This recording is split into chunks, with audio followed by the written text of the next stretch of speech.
I would have to go, therefore, for somewhere like India, which is vast. And we lived in an old ramshackle house, not very far away from the British High Commission in New Delhi.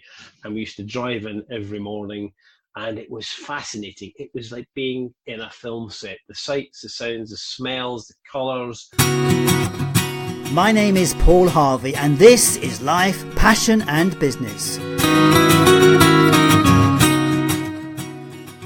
We're about helping you explore, finding your passion for life and the work that you do.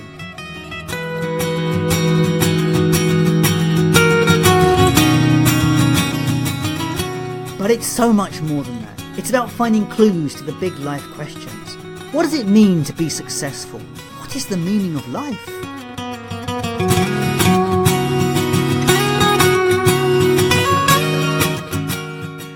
If you're looking for more, then join me on this journey where together we will discover through interviews, tools and tips how to live life full of meaning, passion and purpose.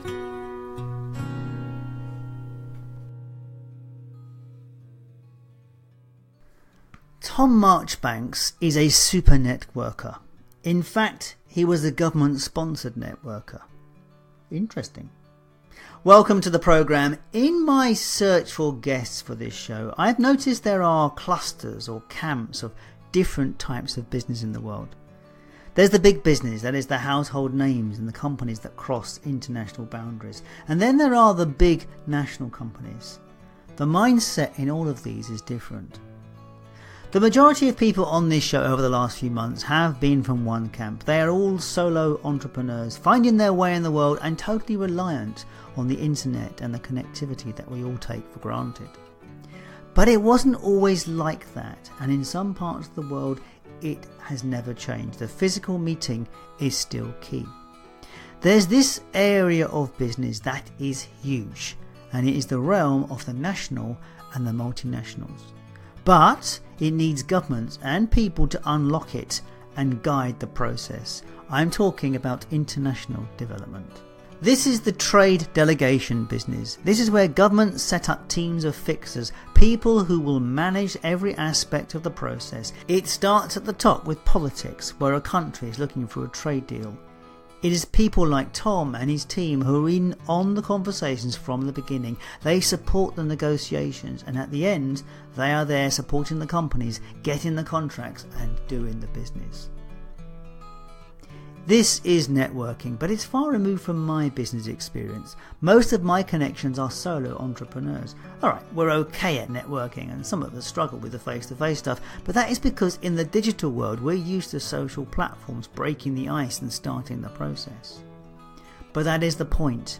To network means to build a relationship with someone. It means making a connection. I tell clients all the time they've got to know, like and trust you before the business can begin. But put that into a different culture where religion, customs, weather and politics all play their part. It is a completely different story. Tom Marchbanks has been a civil servant most of his working life. He's worked for the Scottish Government and the UK governments. He's been based overseas in places like India, China and more recently the Middle East. This is an interesting time for our conversation as Tom sets out on a new career as an independent trade and investment advisor. This interview is an insight into his world, but as with all my conversations, I'm more interested in the man and not just the job. I hope you enjoyed the conversation with Tom Marchbanks. Welcome to Life, Passion and Business, and another fantastic day in the Scottish Highlands. It's beautiful and fresh and sunny here today with lots of frost on the cars, so it was a bit challenging this morning. I am so delighted to be in contact today with Tom Marchbanks, who is a contact I met through LinkedIn. And I understand he's been involved in overseas development or something on those lines. So we're going to explore that in a moment there. So Tom, thank you for taking the time out to be with me today. Good morning, Paul. Good to be here, and thank you for the invite. Yeah, it's great. Whereabouts in the world are you? Are you in Scotland today? I am, yes. By looking out the window, I can clearly tell I'm in Scotland. It is tipping down outside. It's pretty miserable, which contrasts terribly with the day we had yesterday. It was absolutely beautiful. I went out for a run. It was so nice yesterday.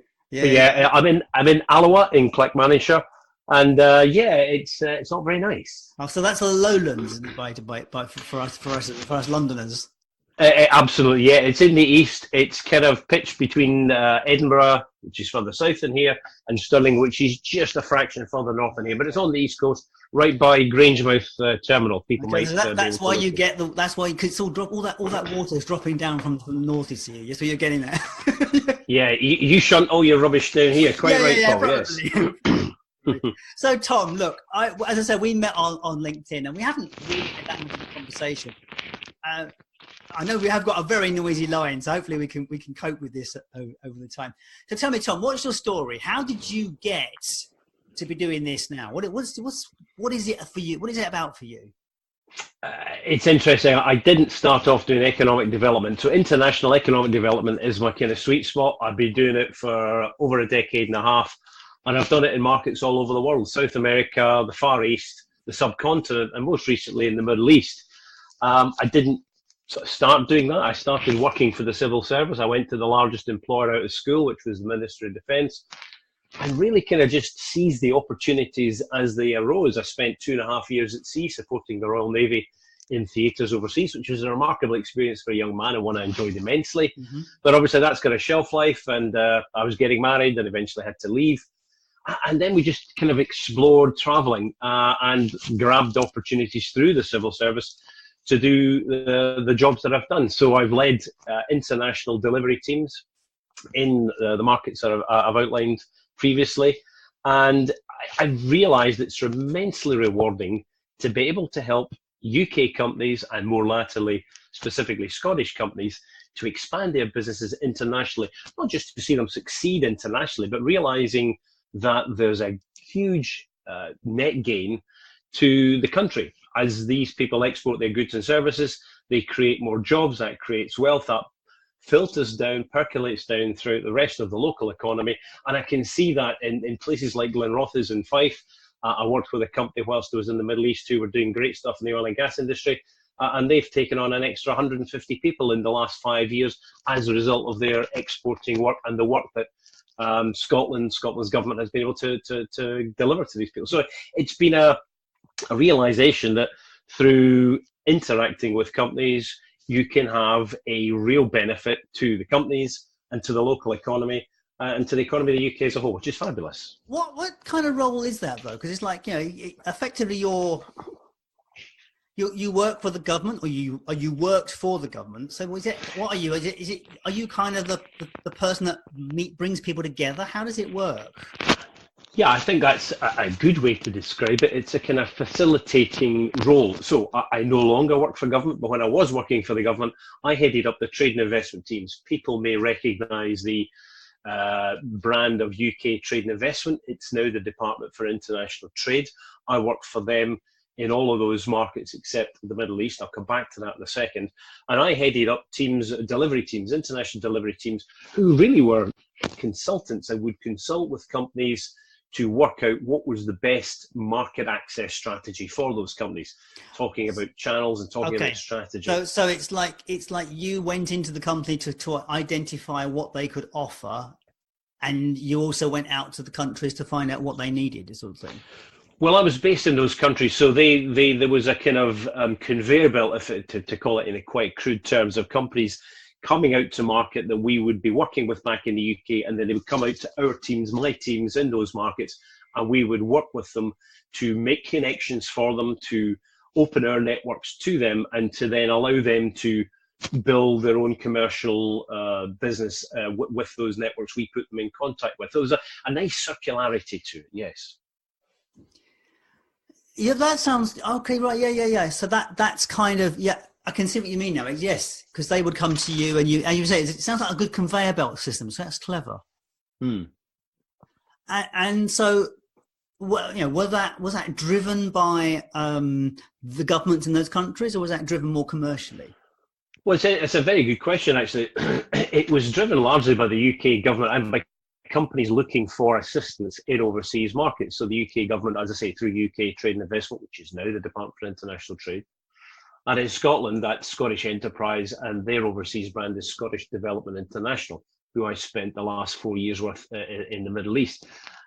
the companies, those organizations are there to help those companies into those markets, give them a foothold, helping them do research, helping them understand the market, helping them into the market, taking them to market for market visits, and then opening up networks and connecting with people, with partners, potential partners, joint venture stakeholders, that kind of thing, that can help them build their markets overseas. So it's really the host government that starts to build that. However, I think what we will see going forward, and here I mentioned the B word, as a result of Brexit, we will probably see more of a demand from other markets. So for instance, African markets, where hitherto we've just been a little skeptical, and we've probably chosen to do business in other markets such as China and India, Brazil, Russia, maybe not so much Russia latterly, but I think we will see more of a drive from African markets to connect with companies delivering goods and service.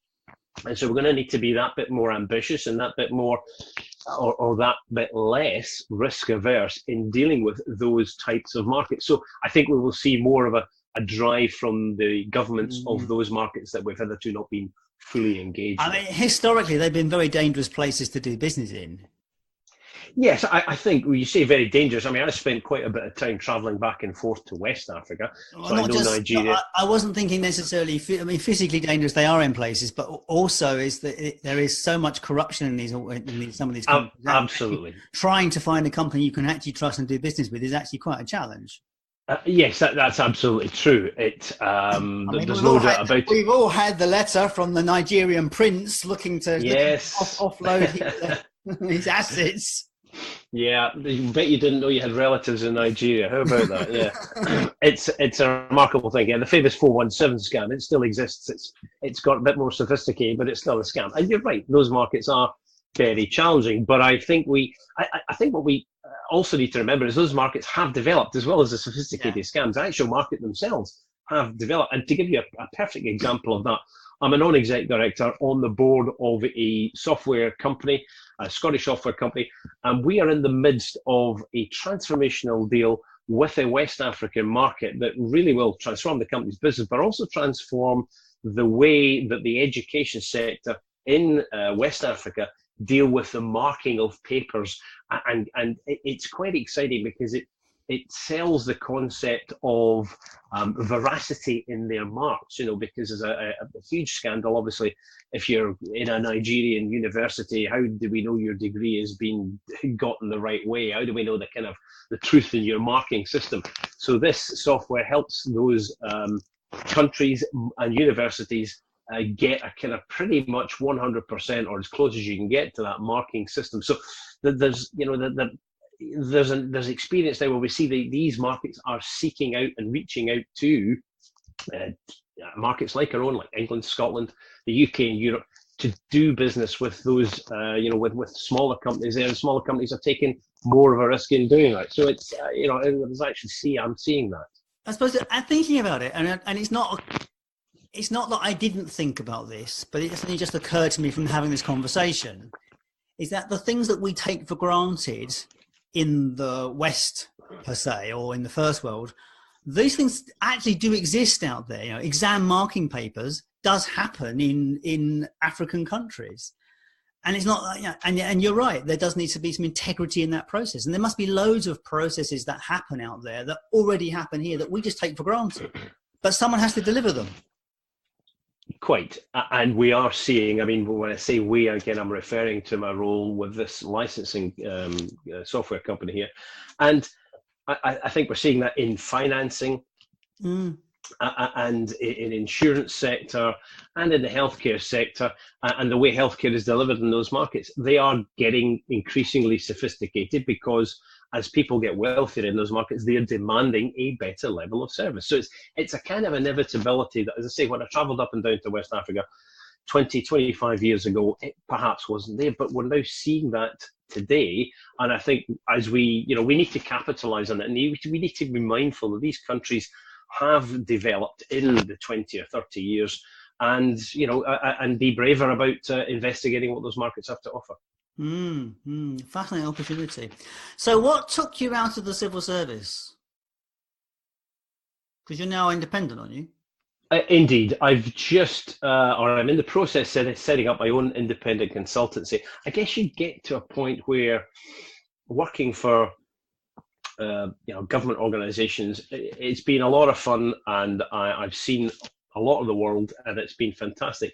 But it comes to a point where you can't sustain that level of excitement and awe, and government machinery has to move on and it has to develop. And so I believe that the kind of things I've seen, the experiences I've gained, and the insights I've got is better deployed by actually engaging with government from the outside, if you will. And that's one of the things I'm seeking to do, is to engage with, for instance, the new Department of International Trade and Investment, which is headed up by Minister Ivor McKee, and look at the way that they are trying to develop and restructure some of the delivery mechanisms that are in there. I've been talking to Russell at the Scottish Business Network, and I know Russell's very keen on this too. And so together we're kind of looking at how we can help that process along and perhaps bring something different fresh thinking to how that is done. And obviously I'm looking beyond that. I'm currently discussing with a client in the Middle East about helping them with their foreign direct investment strategy, looking for companies to get into the Middle East. And so there's a number of different avenues that I can choose to do, but I couldn't do that if I was working for government. So the time is right. I guess you get to a certain stage of maturity in your career where you think, okay, it's time for something different. You need to be a bit brave, of course, and so I'm being that. But yeah, it's quite exciting at the same time. Yeah, I'm sure. So obviously you've had this trajectory which allowed you to do travel, allowed you to do all these things. Where is your passion in all this? What is it that drives you about all this? I think if you had asked me that 25, 30 years ago, I wouldn't have been sure I'd be able to tell you. It was just, you were young and you heard of these far-flung places, Caracas in Venezuela, and you thought, oh, that sounds really exciting, I'll go and visit that. What you learn from having done all that, of course, is that these places are hugely different. They have hugely different cultures, different language, different ways of trading. They have a different climate, of course, but fundamentally, people are the same. Whether they look different is one thing, but actually, underneath it all, they all want the same thing. They want family, they want security, they want a roof over their head, and the lights to turn on at the flick of the switch. It's, there's a fundamental similarity. So what drives is being able to see those things, understand those things, and then bring parties together, realizing that, we're not very different from the Indian, the masses in India. We all strive for the same thing. Now, we're worlds apart in terms of our markets and how we have developed over the years. And those markets are starting to catch up. It will be some time before they do that. But fundamentally, people are the same, no matter where you are. So what drives me, I think it's a desire to see those things. It's a desire to realize that we are fundamentally the same, and to think that if we do the right things together, actually we can all benefit from this. So has there been any challenges in that journey for you?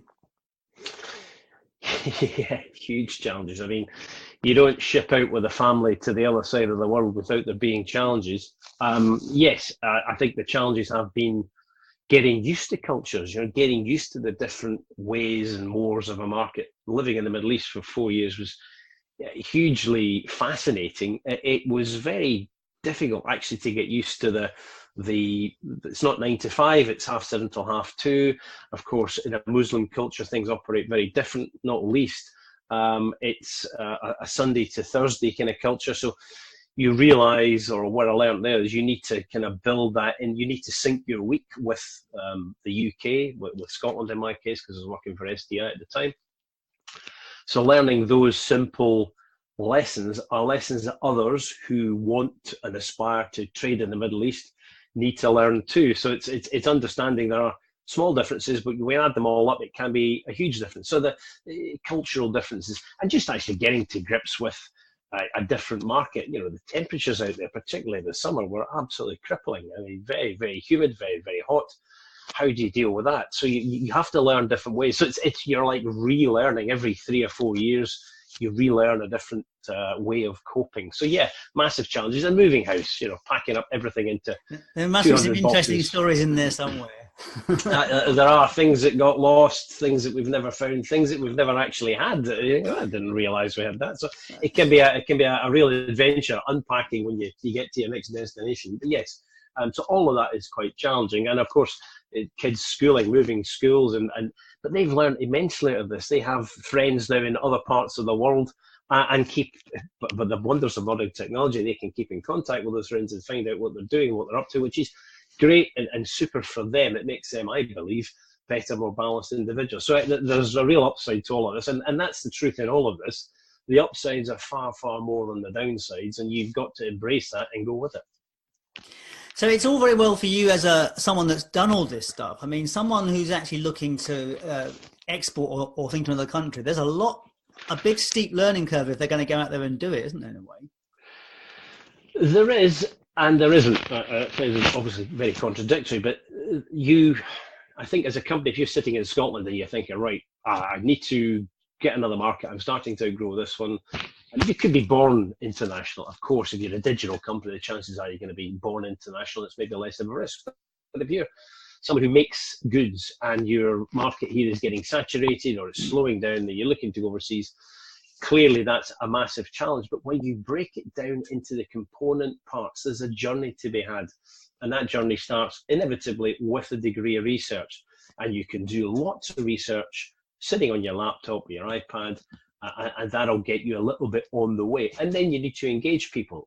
Obviously, talk to someone like me, talk to the Scottish Business Network, you talk to SDI or the DIT, and then you start to move further down that pathway. At some point, you will need to go to the market. And I think this is where the risk starts to spike a little, because that has a time and cost implication for companies, and they're reluctant, particularly if you're a small company, you're reluctant to move away from your business even for a few days to go and explore a market. There could be inevitably there will be thousands of pounds of cost in that. Sometimes you can offset that with grants you get from the government to travel, but perhaps not. You need to be brave enough to say, well, what is it worth to my company that in 2 years' time I start to export 60% of what I manufacture and my turnover doubles? That's got to be worth saying, well, that's worth X amount of time and money at the outset to go and do it, and be brave and put that on the line and make the commitment to do it. And it's that commitment word that can be quite challenging when you're comfortable in a market that's doing okay. There has to be a sweet spot for I like the size of a business or the amount of the value of a product or those bits and pieces that make it work. Yes, it does. You've got to be sensible about finding the right market. I mean, experience tells me that some companies who I've experienced just sort of wake up one morning and see the rain and think, you know what, I know Dubai's sunny, I'm going to go and have a look at that market. And it could be as fundamentally obscure as that. But you have to find out, where in the world are buying your things. And for instance, Scottish Textiles, it's a great example. They're building massive hotels and have been in the Middle East for the last 4 or 5 years. And indeed, over in Qatar, they're flinging out hotels as well as they head towards the World Cup in 2022. Scottish Textiles are renowned the world over and clad the inside of some of the most iconic hotels in the world, in the US and I believe in the Far East. There's a great market for Scottish Textiles in the Middle East too. So it's doing that kind of fundamental research. I know that because I lived and worked there and I know what that market looks like. And when I was head of the team over in Dubai, we had great networks that we could plug people into, specifiers who would be able to advise and hopefully specify Scottish products into the hotel building programs.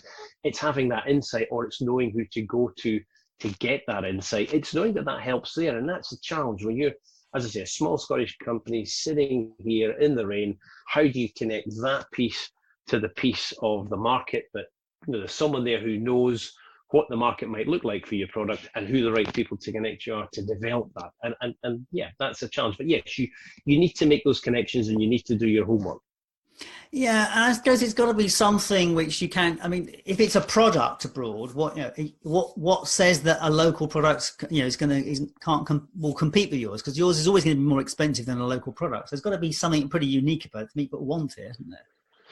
Yes, I think, again, talking about the Middle East, and indeed China to a maybe lesser degree, and again, talking about textiles, if a hotel, you're talking about the hotel chains here, the Hiltons of the world, and those of that ilk, they're not going to put shabby product in their hotel. You're not going to get copycat product that's going to last a year and then need to be refurbished. You want the best, the stuff that endures, and Scottish product has that kind of history and legacy behind it. It does endure. It's an enduring product.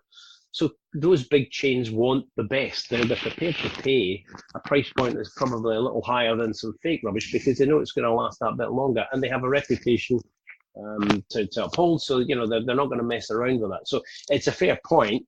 You need to understand market dynamics and who's buying and what are they looking for over the life cycle of that product.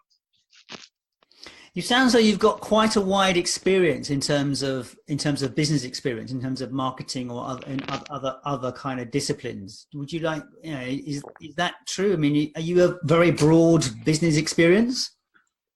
I think that's fair. I wouldn't classify myself as a specialist in any domain. The roles I've done as head of international trade teams, when people are going out and having conversations, your team are going out and having conversations with companies, those conversations can be at the very start of the journey. Those companies might have done a little bit of research and might be on their first market visit. So your conversation will be calibrated around what their needs, what their immediate needs might be, what a midterm plan would look like, and then longer term outcomes. But you have to be able to have conversations all the way down that pathway, all the way down that journey, to be able to be credible. So what I've learned over the decades of doing this is exactly that. You pick up a different set of experiences and insights that help companies at different stages of their journey. And that's the key. So yeah, I wouldn't call myself a jack of all trades, but I've experienced a lot along that pathway right from the very beginning, from the kind of light bulb moment when a company decides that it's time to export, right to the very first shipment. When a shipment comes out and lands on the quayside, what happens next, and then how to develop that beyond that first sale.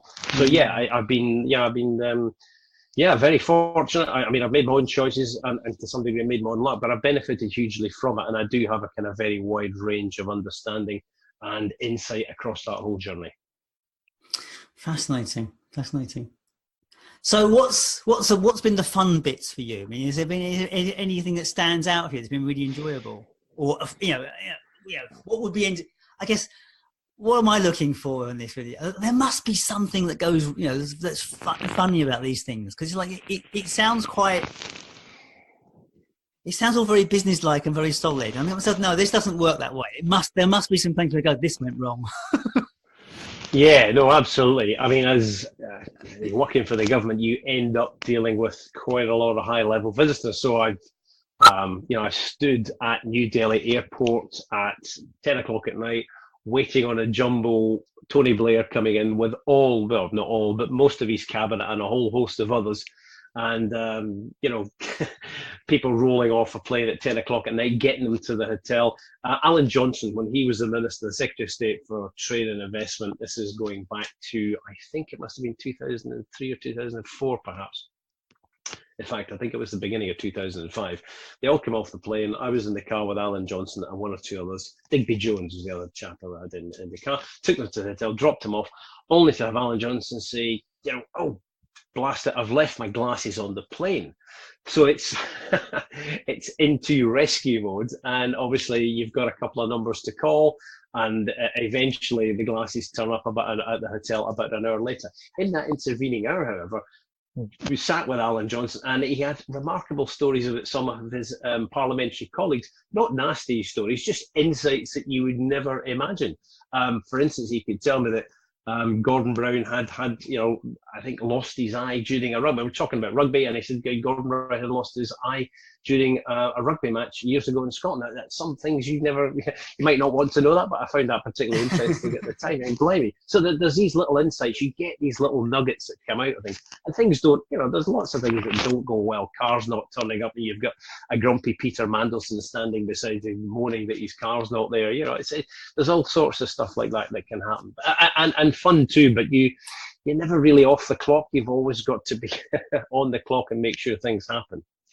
I guess I hadn't realized it was that kind of hands-on a process that you were doing. I mean, obviously you're working with high level government people as well as everybody else, I guess. I think that's the great skill that someone in those positions has got to have. You've got to be able to modulate your approach and have a very wide ability to converse about a wide range of things, not just about work, but obviously the political sphere as well. And it was at the time exceptionally exciting because you soaked up an awful lot and were able to reflect that back. And it was hugely enjoyable. And there was a lot of fun. I think that your point to what was fun, there was fun bits sprinkled throughout all of that career. And I'll still remember, as I've just recalled there, you'll still remember some of the funnier, the lighter moments. But yeah, you were always on the clock. It was always about business, but it was fun at the same time. So what is success for you? Because I mean, we were sold this model, and to some extent, you exemplify the model because you obviously left education, went into a good solid job, and then you have followed this path through. And now you've broken it because you're supposed to wait till you retire. You're not supposed to go and do things on your own. Yes, it's interesting, isn't it? and I could have done that. I could have chosen, when I came back in the latter part of last year, I could have chosen to do that. But instead, I had an offer to go and work on a short assignment in Saudi, helping the Saudi government to build out their inward investment program as part of their Vision 2030. I took that opportunity, and then that finished. And really, since the earlier part of this year, I've been thinking, well, what next? But it was that desire, that there's still that desire to do something different. Whilst I'd rather not ship the family overseas again, I think we've kind of done that, and the boys are getting to that age in their schooling where exams are starting to loom. So I don't want to do that. But from a personal perspective, and I know my wife shares this feeling too, that there's still an adventure in there, and I'm still up for it. So I didn't think I was going to continue to have the ability or the chances, the opportunities to continue that adventure whilst seeing out my time, as it were, within our organisation and doing some great work, and no doubt. But the adventure had just stopped at that point. So I thought, well, now's the time. I have preached for long enough about companies to be bold and be brave and do the research and get off their behinds and go and do it. Well, it's about time I started to take some of that of my own medicine, as it were. And so that's what I've been doing. And it's hard, it's really quite tough trying to kind of build your own business and look at where the clients might be and what you can offer them. So, but yeah, I think it's just that challenge thing. It's almost in the DNA, and you can't stop it. So yeah, let's see where I go with it. So what is success? What does success look like? Is it money? Is it? Never, I've never done anything for the money. I think as you get older, and obviously when you've got a family, you need to keep a roof over their head and keep the lights on, keep the heating on. But it's never been about the money. The decisions I've taken, whether it was to go to sea or to India, or to China, or to Venezuela, to the Middle East, none of those decisions were driven by money. I worked for the civil service, for either for Whitehall government or for the Scottish government. So it was never going to be about the money in any case. But I guess to do stuff on your own, it's about adding value. I want someone to say, that guy, Tom Marchbanks, he really does know what he's talking about. He really does have great networks, and he's valuable. And it's in that value that we've been able to do X, Y, Z and grow the business and employ another 10 people. That would make me very happy to be an absolute integral part of that growth. That would be enough for me, to be honest. Yes. So it's about outcomes for you, by the sounds of it. Yeah, positive outcomes, employment for local communities and companies who are growing and taking on more people. Absolutely. It's about seeing that and knowing that I had an absolute part to play in that. Yes. It's interesting. I just want to pick up something you just said about, about being in the civil service is not necessarily a well-paid role. But when you go abroad, how much of that do they support? I mean, obviously you've got to have somewhere to live. Do they provide that? Oh, don't get me wrong. Yes, you were always well looked after. I absolutely no qualms at all about that. And you're right. Yes, housing was paid. Obviously, the same model as you had here. You were never disadvantaged. So whatever you enjoyed in the UK, schooling, healthcare, that was provided, a house was provided, or a flat, depending where you were, and security was often an issue that determined where you lived in certain markets. So yes, things were provided, you were looked after, but you were never paid the vast sums of money that you see some expats being paid, the huge packages that, particularly in Dubai, despite a downturn in the UAE, and across the Middle East, there are still incredible packages and people earning huge sums of money. And you can see that with the cars they drive and what they do with the money at the weekend. So, yeah, it wasn't of that magnitude, but it was enough to, you never wanted for anything. Oh, well, okay. It makes you wonder kind of how that all works. And I guess, yeah, it's fascinating to hear the insight and the backstories of it. So we've covered success, we've covered passion, and it sounds like it sounds like your success and passion are quite intertwined actually in a way, because it's like you seem motivated by that. Have you ever lost your passion for stuff? I think when I finished in Dubai, I think realizing that I was no longer going to be the head of a team who were delivering fantastic things for a range of Scottish companies. I mean, my team and I had been responsible for helping Scottish food and drink exports to the Middle East, not quite double, but, grow very quickly. I mean, that's a fantastic thing to be able to sort of put your hat on. Yeah. And realizing that you coming back to be part of a bigger machinery and your light will shine less dimly didn't quite fit. And that was one of the reasons I took the opportunity to go out back to the Middle East, back to Saudi, with another company, because I thought, well, I kind of want to be in the center. I want to be shining brightly and delivering. So you kind of, yes, I think when you finish overseas appointments, and with any government, they tend to be 3 or 4 and very rarely 5 years, you tend to run into the buffers a little bit and think, what now? And you need to then seek your next fulfilling role.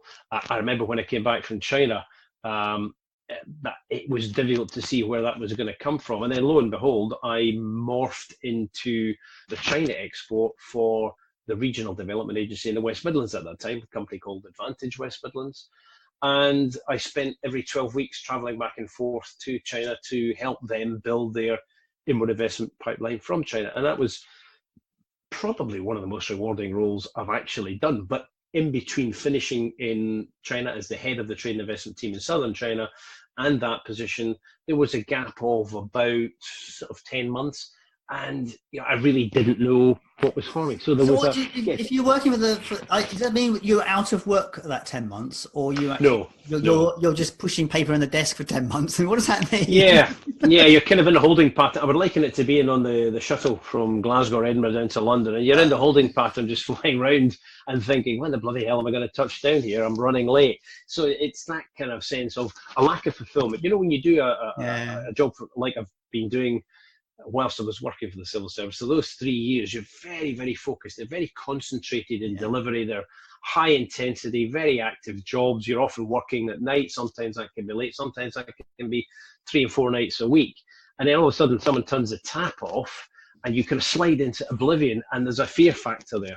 So how do you recreate that again? Well, it's very difficult to, and I guess I've been a bit lucky there too. But at the end of the day, I've kind of made good choices along the way and picked something up, and it's led to the next thing. So whilst I wouldn't say I've lost passion for things, there have been moments after that kind of appointment where, you go into the doldrums a little bit and you have to pick yourself up.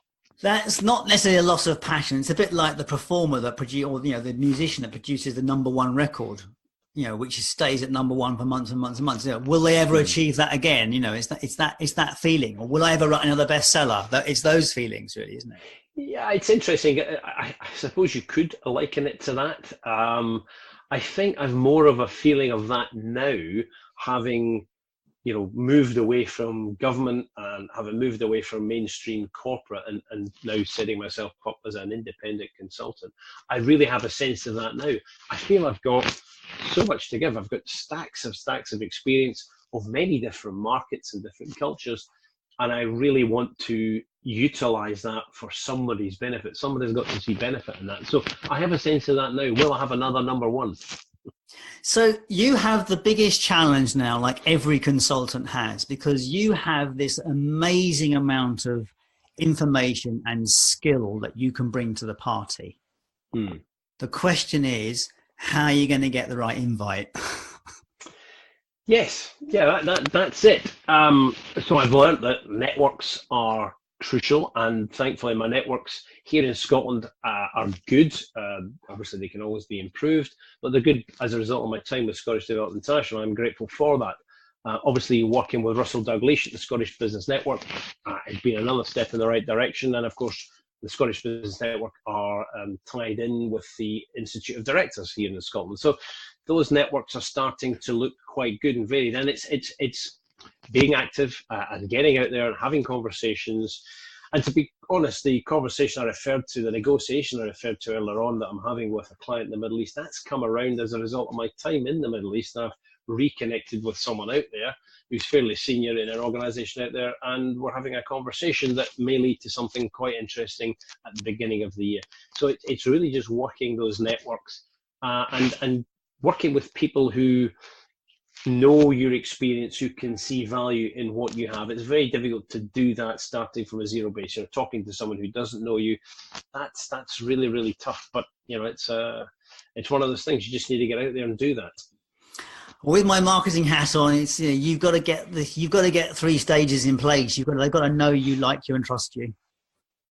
Yes, know you, like you, trust you. I get it. That's the thing. And so logically, to try and shorten the road to the pathway to your next opportunity, you kind of go with people who know you, and that's okay if you've got a reasonably wide base. And I'm not too badly off there, but you always need to start developing new relationships, and so it's a two-stroke approach, I suppose. The other challenge I suspect you will have, and I'm sorry to say this to you, but the point is, when you work for the government, the bills are paid, and so going to a company and offering these services, they don't actually need to pay you because the bills are paid. But as an independent, you got to be funded.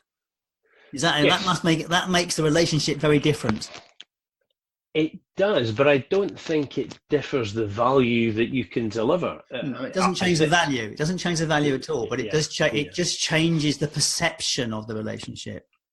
It absolutely does. Yeah, there's no doubt about that, and I'm sure that that's something that I will confront and have to adapt to. The bottom line here is, I've got lots of experience. I've done a vast array of jobs within enterprise and economic development in the international sphere, whether it's international trade outbound, or looking for JVs and partnerships overseas, or seeking to bring inward investment in from corporations into the UK and specifically Scotland.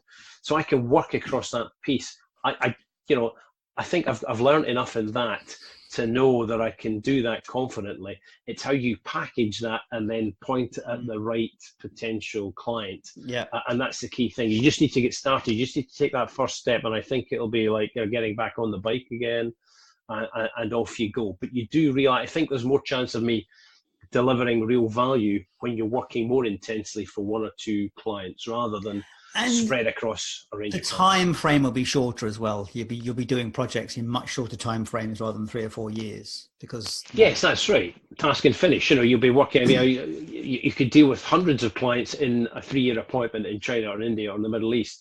But actually, over the course of 6 months, you might be dealing with 1 client only and delivering specifically for that 1 client. I get the sense that that could be more rewarding because you'll be much more focused on that client. The client will be able to kind of get more out of you, as it were. And you will be more involved in the project rather than being the meet and greet stuff. You'll be doing the meet and greet stuff, and you'll be doing the next bit as well, probably, because that's what they're paying you for. So and you won't have a cast of thousands to help you deliver. No, that's what it'll be no, you'll be the one doing the bits and pieces as well.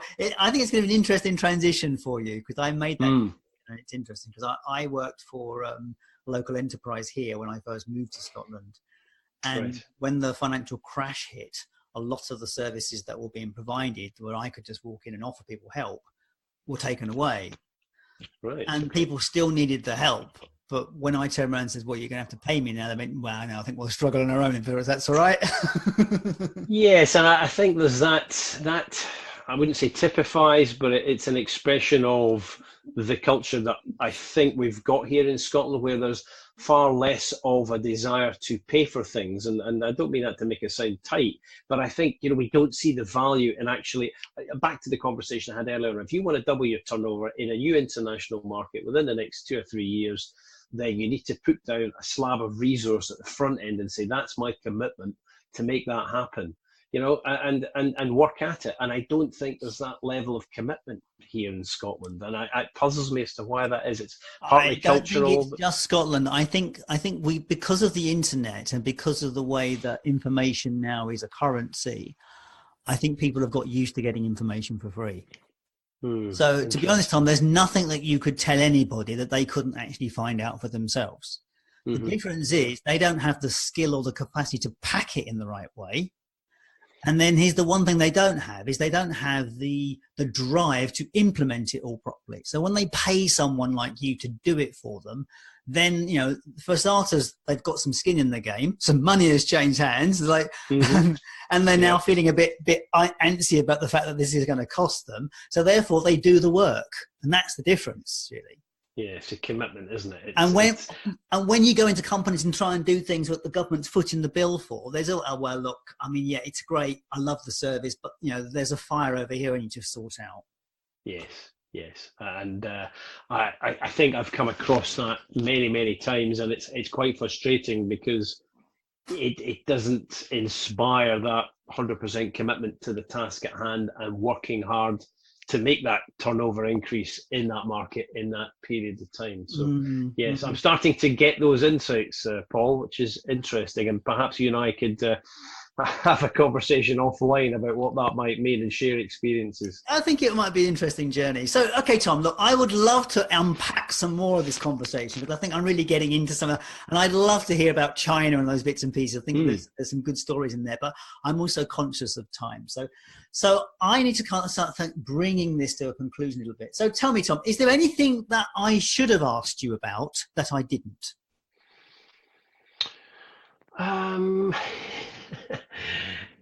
I guess, I could bore you with 101 war stories of my time in India and China, and those would be exciting to recount and perhaps well received, but they might prove a little kind of boring for people listening to this podcast. Thing you should have asked me about. What my favourite market and why. Okay, what's your favourite market and why? I think I would always go for the excitement of where people bring a place to life. And in South America, in Venezuela, that was very true. But economically, it was very stilted. And we're going back here to the early 90s, very early 90s, in fact. And that was at a time when that market, Venezuela, was regarded as starting to show signs of doing quite well. And we all know what's happened over there since then. I would have to go, therefore, for somewhere like India, which is vast. And we lived in an old ramshackle house, not very far away from the British High Commission in New Delhi. And we used to drive in every morning. And it was fascinating. It was like being in a film set. The sights, the sounds, the smells, the colours. It was, you truly were in a different place than I'd ever been before. And I've gone on to China after that, and I went on to the Middle East after that. And I would still say that India just captured the heart, the imagination. It gets under the skin. It really does, in a good way. And we've been back 2 or 3 times since then.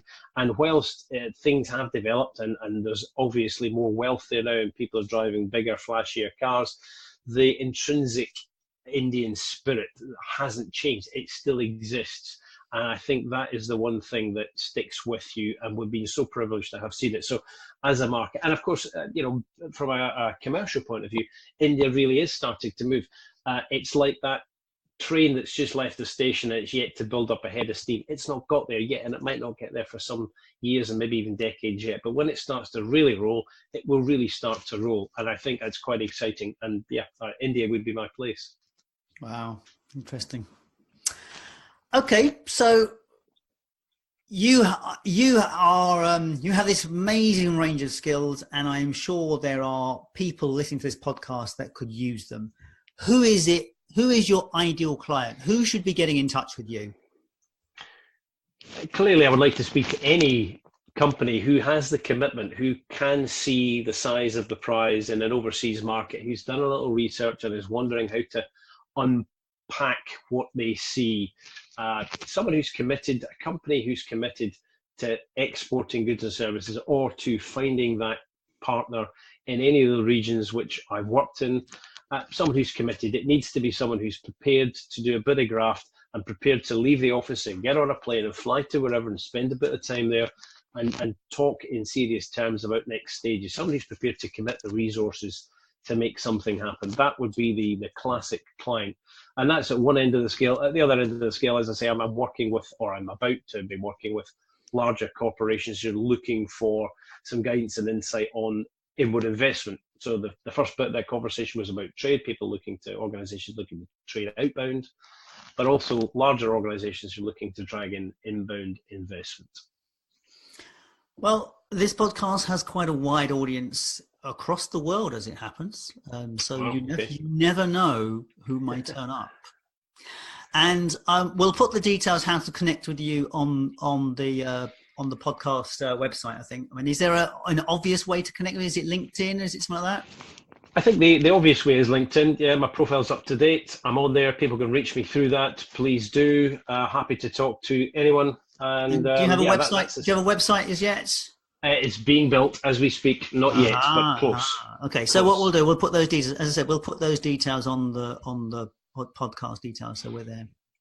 Great. So here we are. We approach the end of our time together, and there's this thing about that I ask all of my guests on here, it's a kind of one question which everyone kind of, I don't know if they're looking forward to it or not really. But look, okay, we arrive on this earth as children. We grow and we are effectively animals on this earth. We grow, we meet other children, we meet adults, we become, we grow up, we have children, we have this whole process right the way to the end, and we leave the earth. What is the meaning of life for you? Why are we here?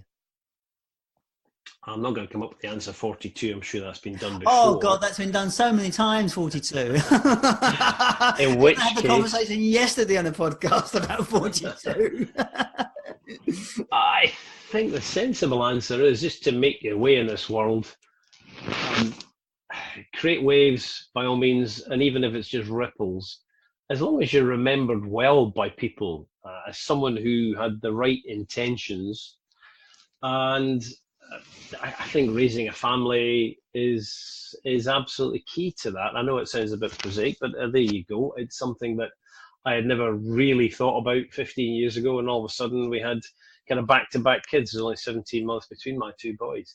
It's looking at how they're learning and what they're learning, and where they're learning it. In my instance, obviously overseas, one born in India, one born in China. I'm a product of my generation, I suppose, the globalization of the world. Does that mean they have citizenship in those countries? It means that they have visa rights, so they will not need a visa to enter those markets, which is great. They just get a carnet and they'll be able to zip through the border at Hong Kong, and hopefully China, if it ever gets integrated, and obviously India too, which is fantastic for their international careers. Wow. Should they choose to go that way. So yeah, I think it's just about that. It's about, love your family, love what you do, and if you don't love what you do, you need to think about changing what you do. Yeah, good point. Good answer. So Tom Marchbanks, thank you very much for your time today. It has been a great conversation, and I really enjoyed hearing the inside background to this world that you live in. Paul, it's been lovely. Thank you for the opportunity, and I look forward to the chance and opportunity to get to speak to you again. All the best. All the best, mate. All the best. And that was Life, Passion and Business with Paul Harvey and my guest, Tom Marchbanks. As ever, his details will be on the podcast page at the website. As you will have heard on the programme, Tom is now a freelance international trade and investment advisor. He can bring his skills and, I suspect, contact list to your export ambitions. So if you have export ambitions in the US, in UK, wherever, connect with Tom. I'm sure he can help you. And that is the end of today's show. I want to send a personal thank you to you for listening it, because I really appreciate your time and attention. Every week we are seeing new listeners, and that is down to you sharing and liking these programs. If you have questions or comments, you can use the podcast app to reach out to me, or you can reach out on Facebook or LinkedIn. I'm very easy to find. Although if you do Google me, you will likely find that other Paul Harvey, the newsman of the 1970s, and he gets everywhere. He must have been very popular. Anyway, thank you for your time and attention, as I've already said, and I will catch you next time.